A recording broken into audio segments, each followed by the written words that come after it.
Bismillahirrahmanirrahim. Innal hamdalillah nahmaduhu wa nasta'inuhu wa nastaghfiruh wa na'udzu billahi min shururi anfusina wa min sayyiati a'malina. May yahdihillahu fala mudhillalah wa may yudlilhu fala hadiyalah. Wa asyhadu an la ilaha illallah wahdahu la syarikalah wa asyhadu anna Muhammadan abduhu wa rasuluh. Amma ba'd.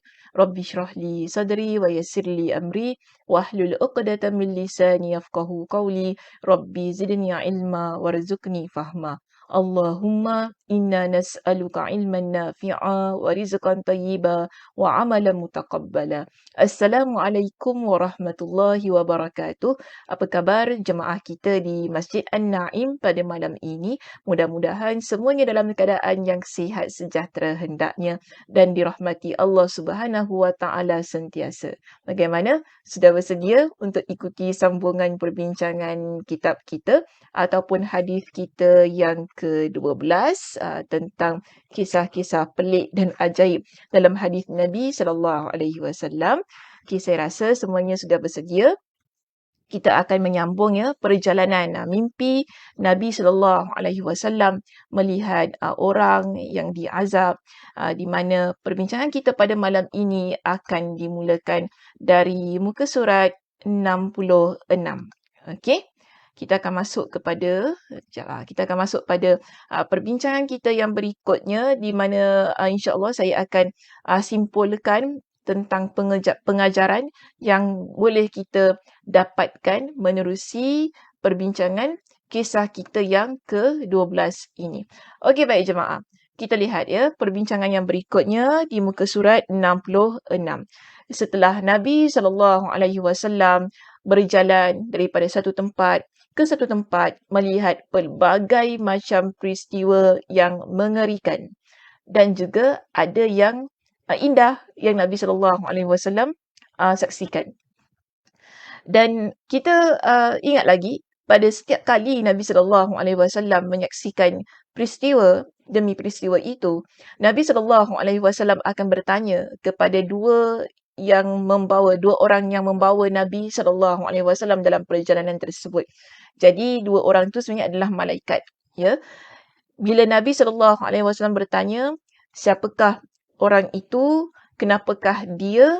Setiap kali itu juga para malaikat akan mengatakan kepada Nabi, intaliq, intaliq. Dah, jom kita jalan, jom kita jalan.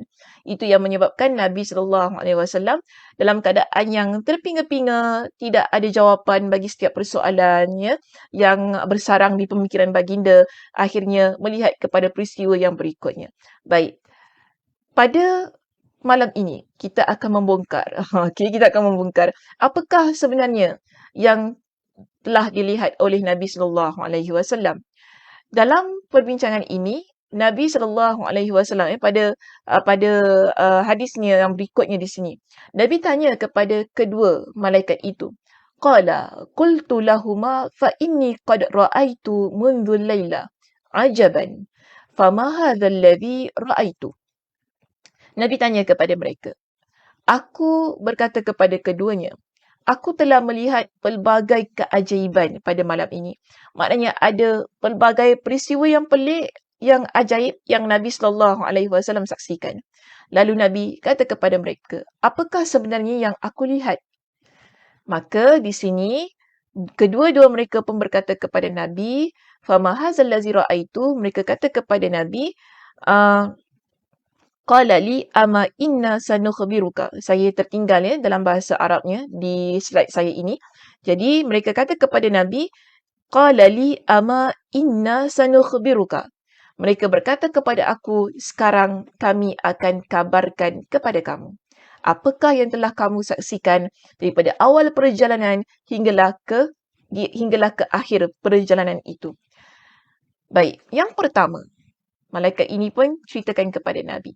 Yang pertama, di mana Nabi sallallahu alaihi wasallam melihat ammar rajulul awwalul ladzi ataita alaihi yuthlahu ra'suhu bil hajar fa innahu ar-rajulu ya'khuzul Qur'an fayarfuduhu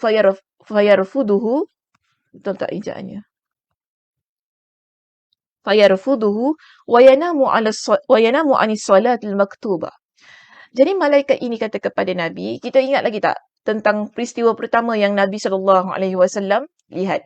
Tempat yang pertama, iaitu Nabi lihat seorang lelaki yang sedang berbaring, di tepinya ada seorang lelaki yang menghempapkan batu besar ke wajah lelaki tersebut hingga hancur. Kemudian wajahnya jadi kembali. Kan, saya harap ingat lagi ya peristiwa yang pertama itu.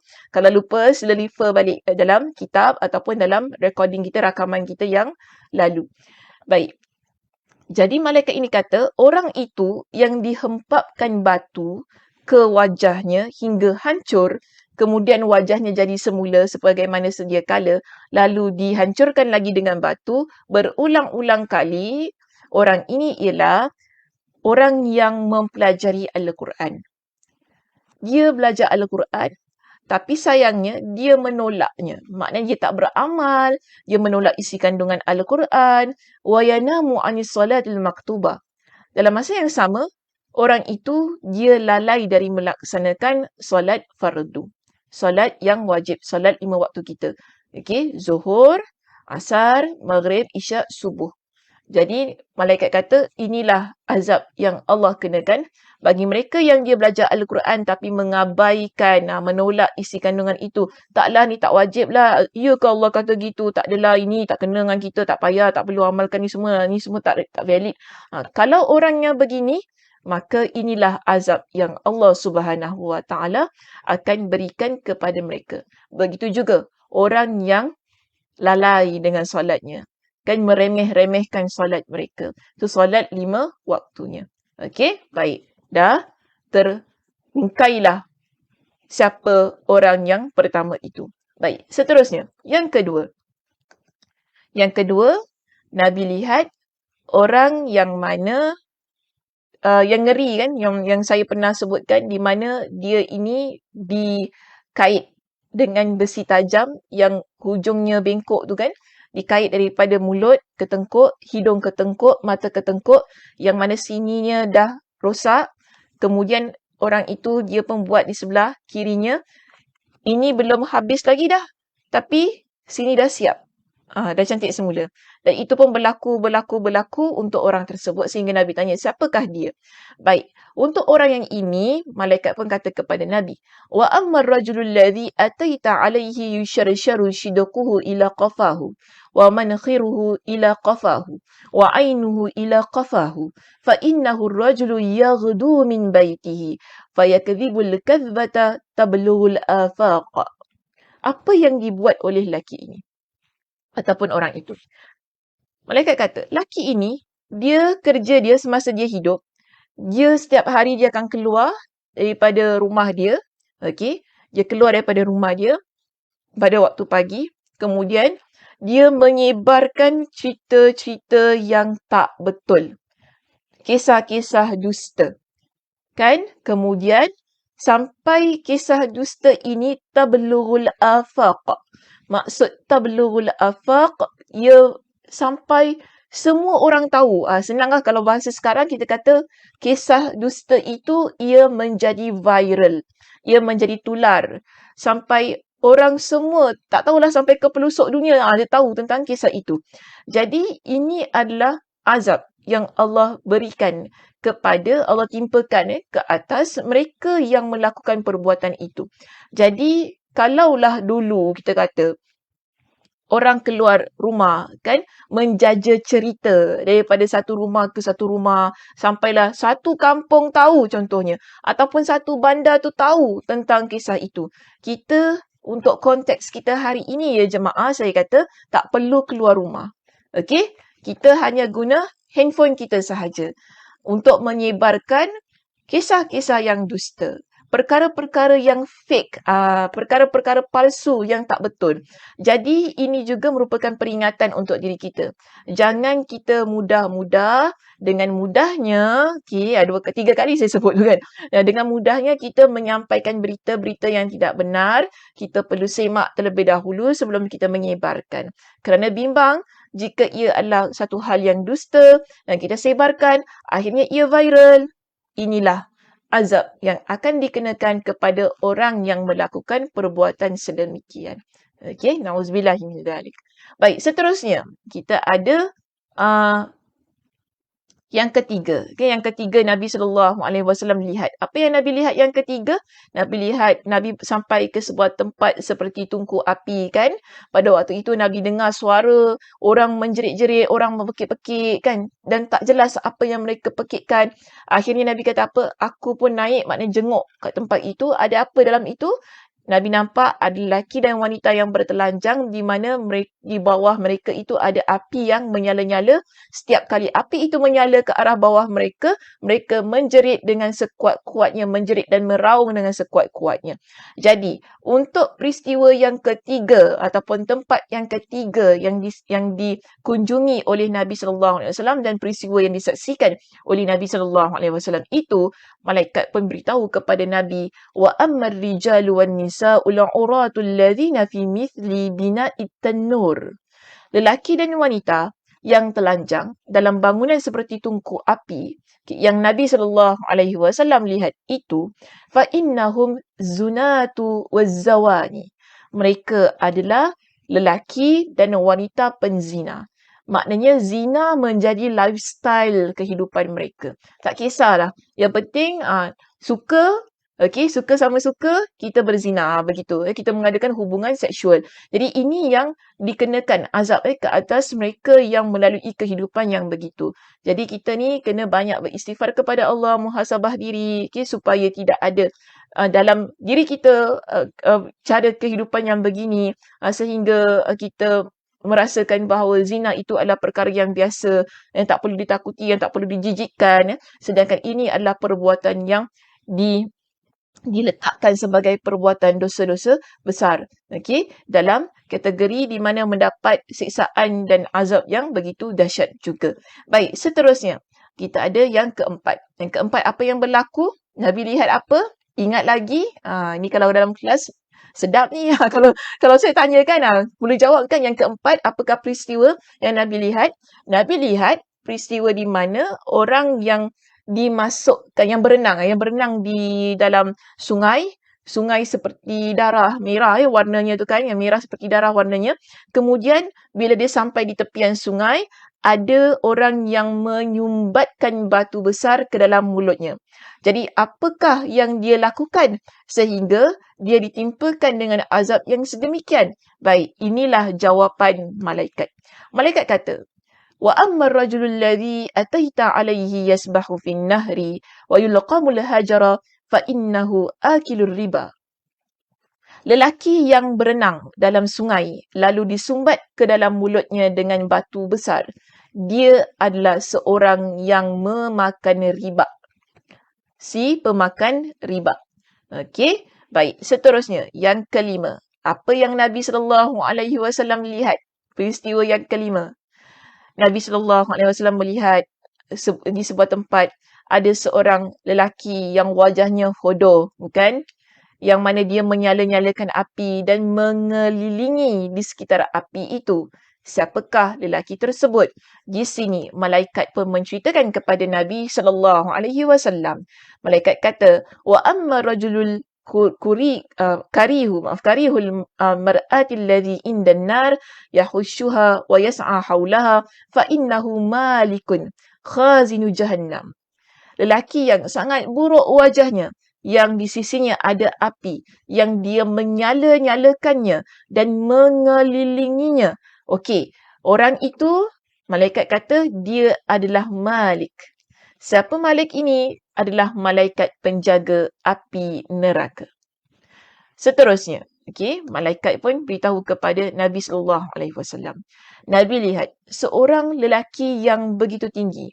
Ketika Nabi bersama dengan dua malaikat itu sampai ke sebuah kawasan yang luas terbentang, yang menghijau, umpama taman, tapi tamannya begitu besar kan, Nabi katakan tak pernah dilihat taman itu dalam hidup Nabi SAW. Dan di situ di tengah-tengahnya ada seorang lelaki yang begitu tinggi sampai tak nampak wajahnya. Kemudian di bawahnya, di kelilingan lelaki ini ada ramai kanak-kanak yang bermain-main di situ. Baik, Malaikat pun beritahu kepada Nabi, siapakah lelaki itu? Wa ammar rajulu tawilul ladzi fil rawdati fa innahu Ibrahim sallallahu alaihi wasallam. Jadi lelaki yang tinggi lampai sampai Nabi tak nampak wajahnya tu kan, yang berada di tengah-tengah taman itu, malaikat kata dia adalah Nabi Ibrahim alaihi salam. Siapa kanak-kanak yang ada di sekitar itu? Wa ammal wildan allazi haulahu fa kullu mauludin mata 'alal fitrah. Jadi kanak-kanak yang ramai yang ada di sekitar Nabi Ibrahim, mereka adalah kanak-kanak yang mati dalam keadaan fitrah. Maknanya kanak-kanak yang mati sebelum dia akil baligh lagi, dia mati dalam usia dia kecil. Kanak-kanak lah ya. Setahun, 2 tahun, 3 tahun, 4 tahun sebelum sampai usianya akil baligh. Jadi mereka ini berada di tempat yang tanah lapang tersebut bersama dengan Nabi Ibrahim alaihi salam. Faqala ba'dul muslimin. Jadi di kalangan orang Islam yang mendengar kisah Nabi sallallahu alaihi wasallam ini, mereka pun langsung bertanya kepada Nabi sallallahu alaihi wasallam. Mereka tanya kepada Nabi, "Ya Rasulullah, wa auladul musyrikin, wahai Rasulullah, adakah termasuk juga kanak-kanak di kalangan orang-orang musyrik?" Maknanya mereka itu bukan di kalangan orang yang beriman, tetapi mereka mati pada usia kecil, setahun 2 tahun lah. Maknanya dia memang anak-anak orang musyrik kan, contohnya mak bapak dia tak beriman kepada Allah, tak beriman kepada Rasulullah, tapi kemudian anak mereka ini mati di usia yang kecil, usia setahun 2 tahun lah sebagaimana yang saya sebutkan tadi, maknanya belum sampai usia akil baligh. Adakah mereka juga berada di tempat itu? Nabi menjawab begini, faqala Rasulullah sallallahu alaihi wasallam wa auladul musyrikin. Ya, dan juga anak-anak orang-orang yang musyrik, iaitu orang yang mensyirikkan Allah Subhanahu Wa Taala. Jadi anak-anak ni tak berdosa ya kan? Bila mereka ini masih lagi dalam usia kanak-kanak, kecil, belum boleh mampu untuk membezakan mana yang betul, mana yang salah, lalu mereka meninggal di usia tersebut, tak kira sama ada mereka di kalangan anak orang Islam ataupun bukan Islam, mereka semua berada bersama dengan Nabi Ibrahim alaihi salam di situ. Okey, baik. Seterusnya. Okey. Yang ketujuh. Apa yang Nabi sallallahu alaihi wasallam lihat? Ingat lagi? Nabi lihat apa? Yang ketujuh. Nabi lihat orang ramai yang mana separuh wajahnya cantik, separuh wajahnya hodoh kan? Kemudian orang itu, malaikat berdua suruh masuk dalam sebatang sungai yang begitu jernih, begitu putih, bersih. Bila mereka masuk ke dalam sungai itu, wajah mereka berubah kan? Menjadi setampan-tampannya, secantik-cantiknya. Nabi tanya, siapakah mereka? Baik, di sini malaikat pun menjawab. Malaikat kata, wa ammal qaumul ladzina kanu syatrun minhum hasana wa syatrun qabihan fa innahum qaumun khalatu amalan salihan wa akhara sayyi'an tajawazallahu anhum. Dan kaum yang separuh wajahnya cantik, sangat tampan, dan separuh pula buruk, kan sangat hodoh. Mereka ialah orang yang dulu semasa hayat mereka mencampur adukkan amalan yang soleh dengan amalan yang buruk. Lantas Allah Subhanahu Wa Taala, maaf ya tersilap daripada sudut taipan di situ. Lantas Allah Subhanahu Wa Taala, bukan sallallahu alaihi wasallam ya. Allah Subhanahu Wa Taala mengampunkan mereka. Okey, lantas Allah Subhanahu Wa Taala mengampunkan mereka, itulah yang menyebabkan mereka diperintahkan masuk ke dalam sungai yang jernih itu tadi, okey. Kemudian setelah itu setelah mereka keluar daripada sungai tersebut, mereka pun berubah menjadi seindah-indah makhluk ciptaan Allah Subhanahu Wa Taala. Kerana bersihnya diri mereka setelah diampuni oleh Allah Subhanahu Wa Taala. Okey, baik jemaah. Apakah pengajaran yang boleh kita dapatkan menerusi kisah kita yang ke-12 ini? Kalau kita merujuk di dalam kitab kita ya, daripada muka surat 68 hingga muka surat 71, kita ada 14 pengajaran yang boleh kita ambil daripada peristiwa ini. Tapi sebagaimana biasanya, saya tidak akan baca ke-14 pengajaran inilah. Kita akan pilih kerana ada pengajaran-pengajaran yang bagi saya adalah sama dan boleh digabungkan. Baik, kita lihat begini. Pengajaran yang pertama. Antara mukjizat Rasulullah SAW ialah mentadbir mimpi. Jadi ini yang Allah Subhanahu Wa Taala berikan kepada Nabi sallallahu alaihi wasallam. Sebab itu dikatakan di sini Nabi sallallahu alaihi wasallam kadang-kala bertanya kepada para sahabat, ada tak di kalangan kalian yang bermimpi, di mana Nabi minta supaya diceritakan supaya dapat diambil pengajaran dan ditakbirkan oleh baginda sallallahu alaihi wasallam. Okey, jadi ini mukjizat Nabi sallallahu alaihi wasallam. Baik, yang kedua, mimpi Rasulullah sallallahu alaihi wasallam adalah hak dan kebenaran semata-mata. Jadi mimpi Nabi yang kita baca daripada awal hingga akhir itu tadi kan, Nabi dikejutkan oleh malaikat, kemudian dibawa daripada satu tempat ke satu tempat, melihat peristiwa-peristiwa aneh, pelik, ajaib kan, yang menyeramkan, yang menakutkan ya, dan juga yang indah Nabi lihat. Semua ini adalah perkara yang benar. Inilah yang membezakan antara mimpi kita ni manusia biasa dengan mimpi Nabi sallallahu alaihi wasallam. Jika kita sebagai orang biasa ini bila kita bermimpi, dia ada dua saja. Sama ada mimpi itu betul ataupun mimpi itu hanya permainan tidur, dusta. Okey, tetapi jika mimpi yang didapati oleh Nabi sallallahu alaihi wasallam, kita tidak boleh menyangkal. Maka itu adalah kebenaran yang disampaikan oleh baginda Nabi sallallahu alaihi wasallam kepada kita, dan tak boleh kita kata takkanlah Nabi mimpi gitu, bedeklah Nabi, bohong Nabi mimpi, tak boleh. Tak boleh kita kata sedemikian, kerana apa yang diucapkan oleh Nabi sallallahu alaihi wasallam jauh daripada sebarang pendustaan dan penyelewengan. Baik, seterusnya yang ketiga. Daripada apa yang kita pelajari ya tentang kisah 12 ini, balasan di akhirat kelak akan kita peroleh berdasarkan kepada amalan kita nanti. Okey, amalan kita ni sebagai manusia ketika kita hidup di atas muka bumi ini, apa yang kita buat? Kita nampak tadi kan dalam setiap peristiwa yang Nabi SAW lihat. Kenapa orang itu dikenakan dengan disumpatkan batu dalam mulutnya? Kerana dia adalah pemakan riba. Hidupnya sepanjang hayat dia adalah orang yang makan riba. Kenapa orang itu bawahnya, sebut bawah ya, bawahnya itu dipanggang dalam tungku api? Kerana dia adalah orang yang banyak melakukan zina, seorang yang kehidupannya penuh dengan perzinahan. Jadi di sini kita lihat apa yang kita buat, Allah Subhanahu Wa Taala akan berikan dengan hukuman yang setimpal dengan apa yang telah kita kerjakan di atas muka bumi ini. Sebab itu kita sebagai seorang yang beriman kepada Allah, bila kita melakukan dosa, kita perlu bertaubat kepada Allah, minta ampun kepada Allah agar kita jauh daripada azab api neraka yang telah Allah Subhanahu Wa Taala sediakan untuk orang yang berdosa. Jadi apa yang kita baca, apa yang kita pelajari tentang mimpi Nabi sallallahu alaihi wasallam ini sebenarnya adalah satu bentuk muhasabah untuk diri kita sebagai seorang muslim dan muslimah agar kita menjauhi dosa-dosa yang mana kalau kita tak bertaubat daripadanya, Allah Subhanahu Wa Taala akan timpakan kita dengan azab tersebut. Okey, baik, seterusnya kita lihat ya pada pengajaran kita, pengajaran kita yang berikutnya. Kenapa tak boleh tekan? Okey, ini betul. Syurga dan neraka sudah wujud.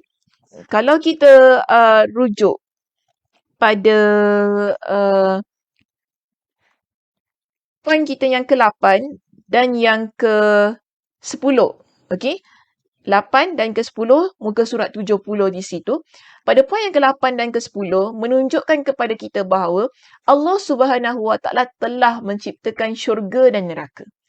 Dan setiap segala isinya telah disediakan oleh Allah Subhanahu Wa Taala, tinggal tunggu masa saja untuk diisi, untuk dihuni oleh makhluknya.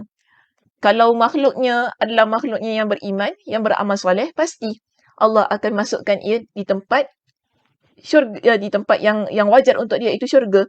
Begitu pula kalau sekiranya dia ni adalah orang yang tidak beriman ataupun orang yang banyak melakukan dosa dan tak bertaubat daripada dosa-dosanya, Allah Subhanahu Wa Taala akan masukkan dia dalam api neraka sebagaimana yang telah disediakan untuk dua golongan ini.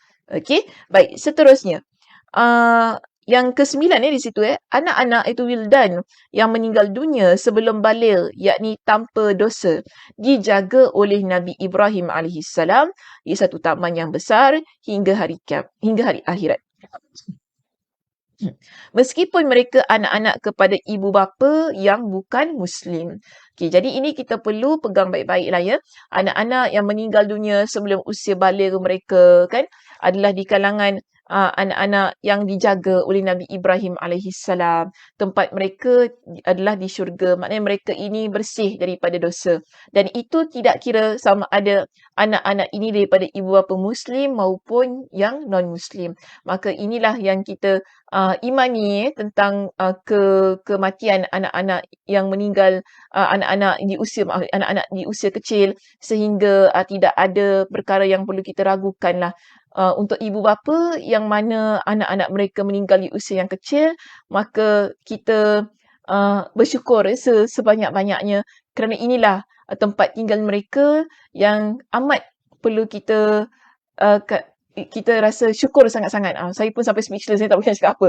Kerana saya faham keadaan-keadaan di mana ada ibu bapa yang tak dapat menerima kematian anak-anak mereka di usia yang kecil.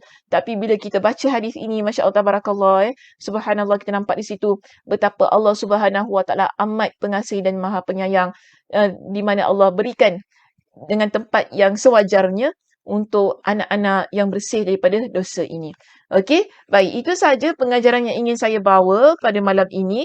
Keseluruhannya nanti boleh dibaca sendirilah ya, tidak ada yang, bagi saya pengajaran tidak ada yang complicated sehingga perlukan kepada penerangan yang mendalam daripada saya.